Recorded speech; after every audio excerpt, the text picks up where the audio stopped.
Hello, beautiful people. What a joy it is to be alive and share this time with you. Thank you for joining us today. I am Jill Ingalls, practitioner for the Center of Spiritual Living, White Rock. We are an inclusive learning center of practical spirituality based in Vancouver, Lower Mainland, British Columbia, Canada. We create sacred opportunities for personal empowerment and collective transformation through wholehearted experiences of universal truth and spirit. Wherever you are on your path, whether you are soaring or struggling, there is a place here for you.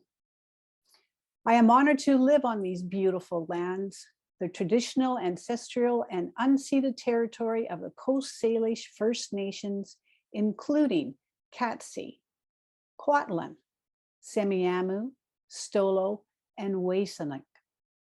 We thank the First Nations who continue to live on these lands and care for them, along with the waters and all that is above and below.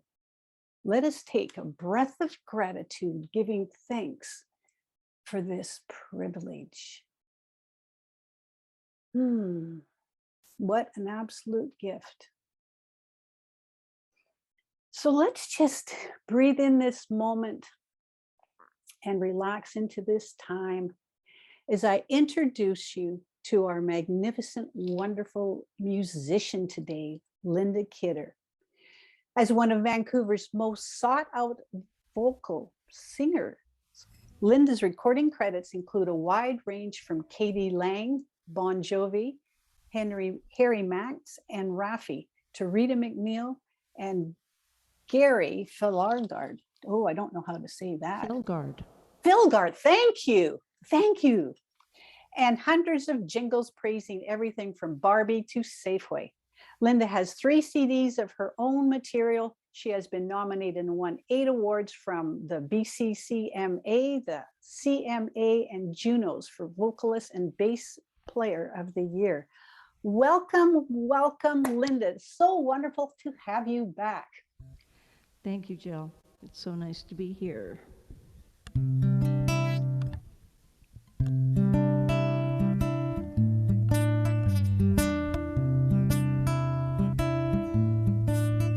Come Monday, I'll be packing my things and driving away, and I won't miss the border, and I wish in a way that I could stay. Come Monday, I'll be saying goodbye to the sea, and I wonder if the birds in the sky are gonna miss me. Come Monday, I'll be leaving this place.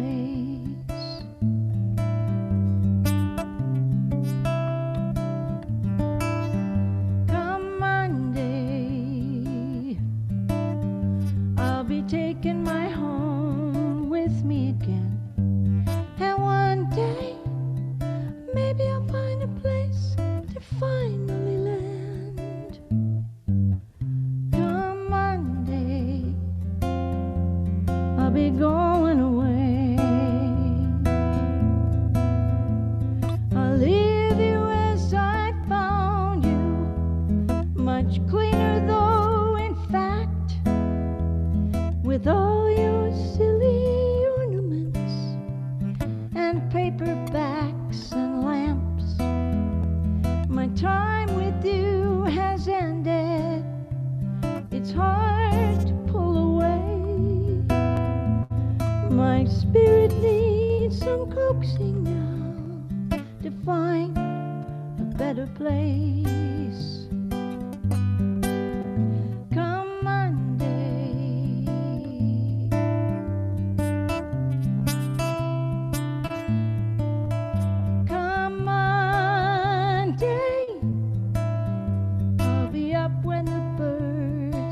Their song, and I won't look back for a moment at all the things I didn't get done. Come Monday, I'll be moving along. I've gathered up my dollars, my heart is safely packed. The sweetest scent of summer's in the air. As sure as morning's coming, I'll find my place somewhere. And someday soon there'll come a time when I won't be so scared. Come Monday, it's off to a brand new life again. And the little kid inside me can hardly wait to meet some brand new friends. Come Monday, another beginning and another end.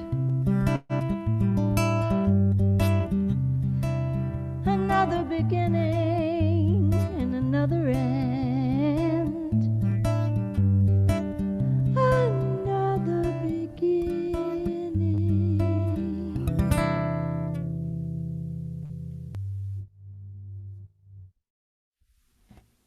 Beautiful, beautiful. Thank you so much, Linda. What a beautiful song. Thank you. Oh, today we have a very special guest, Reverend Dr. JoAnn Lanning. Wow. She graduated from ministerial class in 1989, and from there she traveled through Europe for a year. When she returned to the US, she became an assistant minister in Morristown, New Jersey. Reverend JoAnn then moved back to the place she loved, to California, and where she was senior minister for 2 different CSL communities for over 20 years. Reverend JoAnn's continuing education after ministerial school included neuro-linguistic programming, prosperity classes, emotional freedom technique, and meditation training. Today, she gives life-altering courses online on the book Untethered Soul, which was an amazing experience, creative energy, which I'm taking twice, prosperity, and self-compassion. My practice sisters and I have all become students of this highly intuitive, inspiring expression of light who continues to nourish our souls. I am deeply honored to call her my mentor, my teacher, and my practitioner. Please join me in welcoming Reverend Dr. JoAnn Lanning. Good morning. I was reading what it was said. I didn't realize I did all these things. I said, oh my gosh, I'm a student myself. And what I do is I study and I ask myself questions. And when I get answers, I think, gee, this is so interesting. I think I'll share it. And so that's what happens is I start talking to myself and asking questions. So when I was talking to Tamara on what to talk about, since 20 minutes isn't very long, I normally talk a lot longer than that. She sent me some information about suggestions, and it had in this article context for today's topic. And I looked down and I saw the word surrender, and I thought to myself, boy, what do people have the most trouble with when they're doing treatment or they're doing prayer work is learning surrender. I mean, we're taught not to surrender. We're taught to buckle up when we have children. We teach them to go back and do it again if they weren't successful. And so part of our identity is don't surrender, but persevere. I thought, oh, that's interesting. So when I look at that, what does that really mean? And here in this article, surrender is an active verb and requires a conscious choice to move from control into relaxing into the order of the divine. So as I thought about that, I thought we have 3 things that happen when we surrender. The first is we make the choice to do it. The second is there's an action that we have to take. and the third is the solution. So I started to think about when you're doing treatment work or prayer work for somebody, where do we get stuck in seeing results? And in all the years I've been doing this, probably over 30 years now, I started to look at what is it. I started to taking these other classes and looking at searching for answers, for solutions. And I realized and came up with a very simple formula. When treatment is not working, it's not that you have done anything wrong or the divine, you haven't connected to the divine energy. But what's happening is your part of taking action is not working. And the formula is real simple. When we run into difficulty, whether it be a physical health issue or financial or prosperity, we have our favorites. We then start to worry about that and we fuss about it. We ask ourselves questions and our mind starts to come up with solutions to do different things that we can do. And we start to look at this and who has to take the action? The person doing the prayer work, the person that is clearing their consciousness. So I came up with this simple formula that works wonderful for me. And I'm just sharing my ideas. If you don't like them, don't use them. So I'm okay with that. The idea is I'm the problem solver. I'm the one who's saying, I have a problem. And problem, I've made a judgment call in my life. And I'm saying something is not working and I need to have a solution. Then you go into prayer work, or I do, and I'm not getting an answer. Because what I've done is take the problem into the prayer. And God's creative. So what I need to do is look at that, and I finally taught myself this. I need to look at the problem and say, what is the exact opposite of that problem? And let's say I have a health issue, or I have a thing about prosperity. I look at that and I say, what do I know the exact opposite to be? That's what I want God to create for me. That's what I want to have and be aware of. Because the solution is make the problem go away.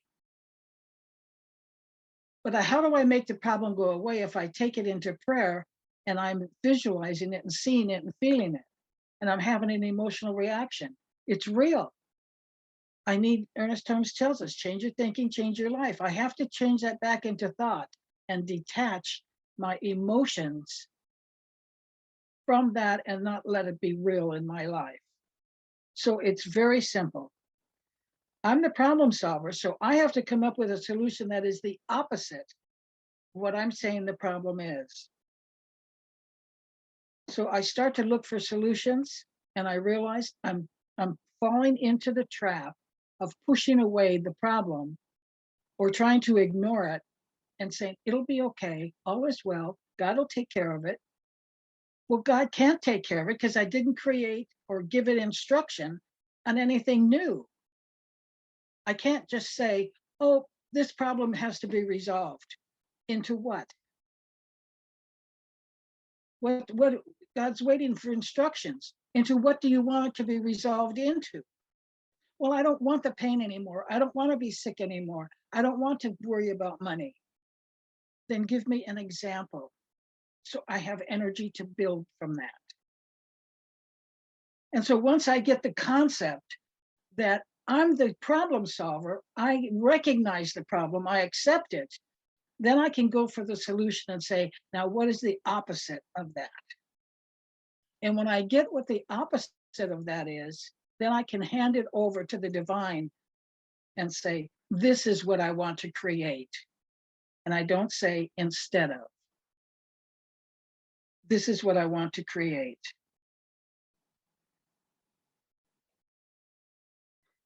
So I work with the exact opposite. So problems become an opinion, problems become something that is of my creation. I can't give my problems away. I can talk about them, but nobody wants them. And so when I work on that, I start to realize on a health issue, God doesn't even realize I'm suffering because it only knows itself. It only knows to create. It only knows to keep reinforcing and giving me that love energy that I so need and that's so valuable to me. So I start to look at that. When I get into this state of mind, it's sometimes not easy to let it go. And I just have to sit down and have a conversation with myself and start to reason with myself as to why I want to create something new, why I want it to be fresh. Because I have decided that my attachment to whatever this problem is, I'm willing to let it go. And sometimes these problems, as we discovered in some of the classes I've taught, go way back to in my childhood. Or I'm holding the emotional reason, the benefit of it, and I'm not willing to let that go because that's my identity. And this is where the idea comes of surrender.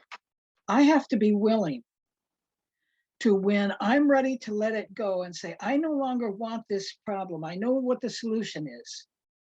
I know that I have to create something in my mind and in my reality, the confidence to know that my body knows how to heal itself, that my finances, that opportunities come up that can be changed. I've watched people heal themselves of different things that are in a what I would consider a kind of serious state of mind.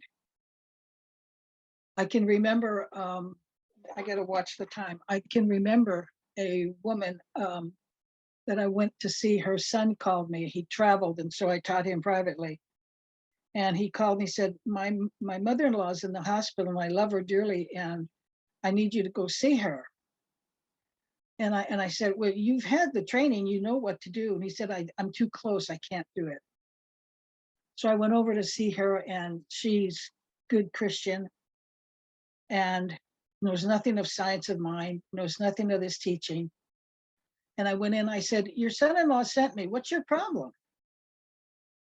And she looked at me in shock. I'm supposed to comfort her and be nice. And I'm saying, what's your problem? I'm not here to fool around, let's get to it. And she looked at me and she said, well, God's mad at me. Well, have you ever heard of anything so ridiculous? Now, can I know that that's not true? That was easy. I went, I know that God's not mad. I said, well, I have a connection. You know, I'm a minister. I have a connection to God. Let me talk to him for you. So we sat there quietly in a state of meditation, and I was doing my work knowing that she stayed calm, but she was open to think about what she was thinking about. So after we had a few moments of silence, I turned to her and I said, God said you're okay. God loves you. You're forgiven. So she went, well, that's it? Like, I'm supposed to do something, you know, like make the sign of the cross or put some water on her or something. I don't know what I'm supposed to do. So I said, well, let's go in to have some private time, and I'm going to talk to God, and you're going to sit quiet and let your body heal. She had some kind of blockage inside her body. I don't remember cases like that. Anyway, and she said, well, I'm not ready to go. I want to stay here, and I want my body to heal itself. I said, that's fine. So we sat there quietly, and she fell into this deep sleep. She was even snoring. And I'm sitting there thinking, what am I supposed to do? What does God want me to do? Know the truth. All I have to do is build a healthy woman walking out of this hospital. That's all. Well, that's easy. I can visualize like anybody else. I'm not directing anything to happen. She's the one that has to accept the concept, and she's the one that does the work on her own body. I'm just here to kind of guide her. And so that's what I did. And my son-in-law called me the next day and he said, whatever was blocking her disappeared, and now she's functioning fine, and we're taking her home this afternoon. And yet they were thinking of putting her in hospice or something of that nature because they couldn't figure out what was wrong with her, and said, well, she's fine. You see, it's that easy. Because while we're doing this work, we have to say, who is your very best friend? Who's the friend that you adore? Spirit itself. I got curious about how this process worked, and I started to look into energy. And I started to realize that when we go with JoAnn into this beautiful meditation that she gave us, we are moving into the energy and the spirit of God itself. Whatever you call it, whatever the expression is. So when you're doing this work of making the switch from the problem into creating something totally new that you maybe even thought of. So I said, I'm going to practice this. What would be the most outrageous thing I could think of to create? I'll have somebody give me a house. Free. So I sat there and I thought, I need more money. I think I'll have somebody give me a house that I can sell. Less than a month later, I get a phone call of a house I had sold to this young couple. He was a sailor this was in San Diego. He was a sailor, and he just got out of the Navy, and they both had jobs. They bought this tiny little starter home. And he called me and he said, you know, you told me if I got into trouble to call you. And she was sleeping with her boss, and I came home unexpectedly, and that's ended the marriage. And I said, I'll be right over. So I tootled over to his house, and we sat down and we had a long talk, and he was extremely torn up. And I said, well, what are you going to do? And he said, well, I'm going to hitchhike to Alabama to go back to my mother and my family. And I said to myself, the state that this young man is in, he looked like he was about 15, that this young man is in, he's not going to be safe hitchhiking from California all the way to Alabama. So I said, how much do you think plane fare would cost can you dig it up? He said, no, it's like $150, maybe $125. So I sat down and wrote him a check. I said, I want you to go fly home to your mother where you'll be safe. She'll take care of you. But you can't be running loose going south. And so that's what I did. That was the most outrageous thing I could think of to ask for. Is it too outrageous to ask for health or creative ways to increase your income? See, the universe doesn't supply answers to your questions. It supplies things that you tell it to do. Now, some people call themselves co-creators. They call themselves God, whatever. I don't do that. I recognize that I am working with an infinite intelligence. I don't have to do a bunch of prayers because I'm worried and concerned and upset. If it's not happening, I'm doing something wrong. And I need to look at what I'm thinking and feeling. And a lot of times I get emotionally caught up because my identity gets stubborn and it doesn't want to let go of a previous belief I had. One of them is the belief in aging. Who said you have to age? Who said that your body has to start to get decrepit and pieces start falling off, or them cutting into you and taking pieces off of you? I don't like that. So I said, that's not going to happen to me. Flu came around years ago. I tried it once. I went, oh my God, this is terrible. I'm not doing the flu again. And I decided not to do it. And so you look at your life and you start, where am I practicing so that if something really important comes up, I'm ready, because I've been practicing on the small things. And so I love doing that. I'm watching the time. Do we still have time? Who's watching the time? 11. You're good. I'm good. Okay. So this is the thing that we know. When your subconscious hears the word problem and you're getting worried or concerned, then you've already created the problem and you've made it difficult for yourself. And so to recap this, it's the idea is to create the exact opposite and then challenge yourself. Say, what would I like to have? I'd like a new friend. I'd like to have a love interest in my life. Be outrageous when you ask for something and just to see if it happens. If it doesn't, reword yourself. I was with one of my girlfriends and she said, I know you kind of do stuff, but I don't know what you do, but I have to have an operation and then I'll be housebound for about a month. And I have these 3 beautiful Latina type children that I have no one to care for them. And I need to find a man and get married so he can take care of the kids while I'm bedridden.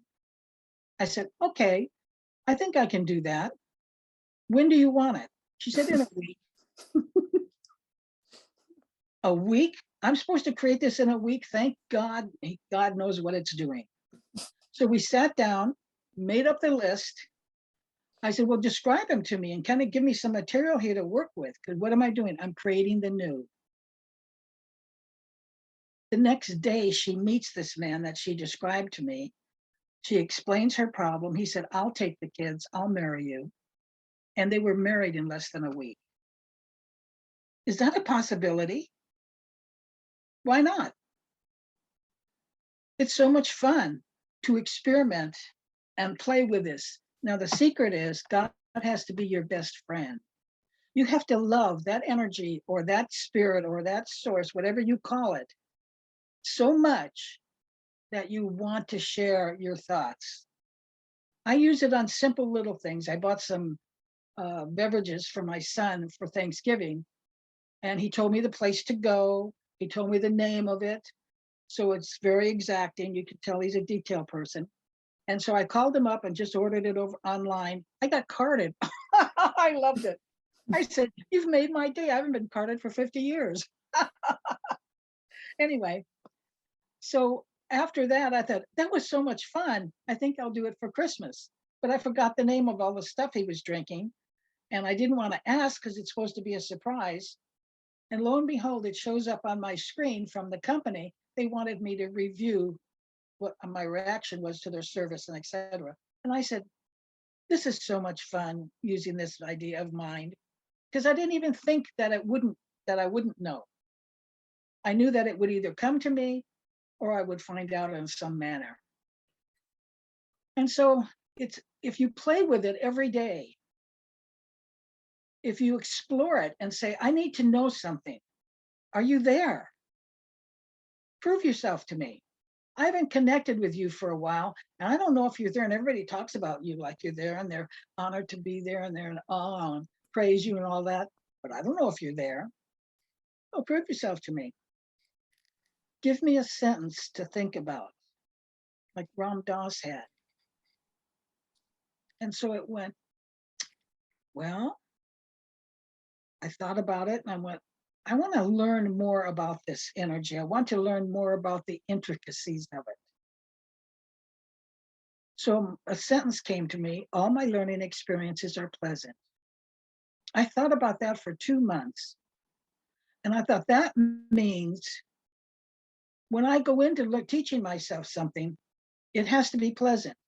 That means I can't procrastinate anymore because I create problems for myself and learning experiences.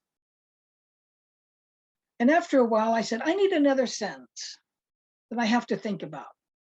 And it said, you are the beloved. God is well pleased.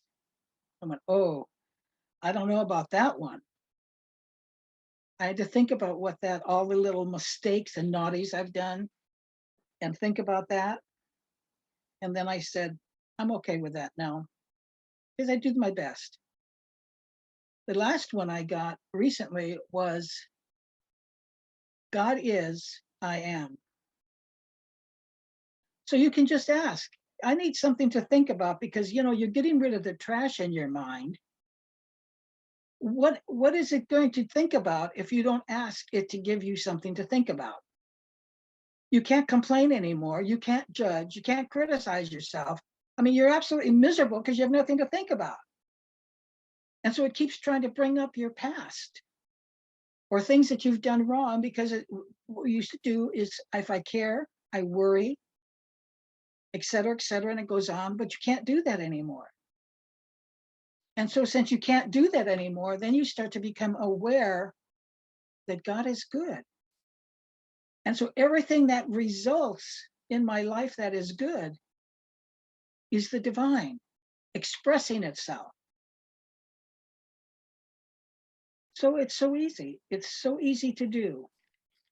And we make it hard because we become the problem solver and we try to solve a problem that we've labeled a problem, but we don't change the name of it. We don't change it to, I'd like to have something instead. I'd like a new wardrobe. I thought, oh, that's nice. What I've got is kind of shabby. I think I'll do that. And then it somehow unfolds and happens. It's interesting to watch. I had one of my students recently, he said, I want to do private sessions with you and I want to do this, I want to do this. I said, why don't you go in a class with me? It's a lot cheaper and you'll get the same benefit and you can always call me. So we had a couple of private sessions where we chatted, we went in class, and what he was able to do was create this fabulous job because he didn't like the one he was in anymore. He wanted to go upgrade. And he went, it was so easy. All I did was I kept thinking about what would my new job be like? And when somebody would get kind of unusual at work and he'd think, yeah, see, I don't want this anymore. I'm letting this go. I don't need to be beat up or people say things. Oh, he created a new job and he loves it. So the question to ask yourself is, what do I want? What am I saying I want to create? Where am I going to practice the new things that I'm learning? That's what I need to know. And Reverend Joanne, if you'd like to lead us into treatment. Yeah, let's do a treatment. Let's do a prayer. I want you to think of something that you want to create. And basically, if you can't think of anything because you're so spoiled and you have everything, then you can say, I choose to take care of myself and do what nurtures me or restores me, whatever words you want to use. And then what we're going to do is move into what we know of the divine. The first and second step of treatment. I know that God is there. I know that it is loving and caring. I know that it has infinite intelligence. I know these things because I've experienced them. And so knowing these things, then I can say, I can take care of myself.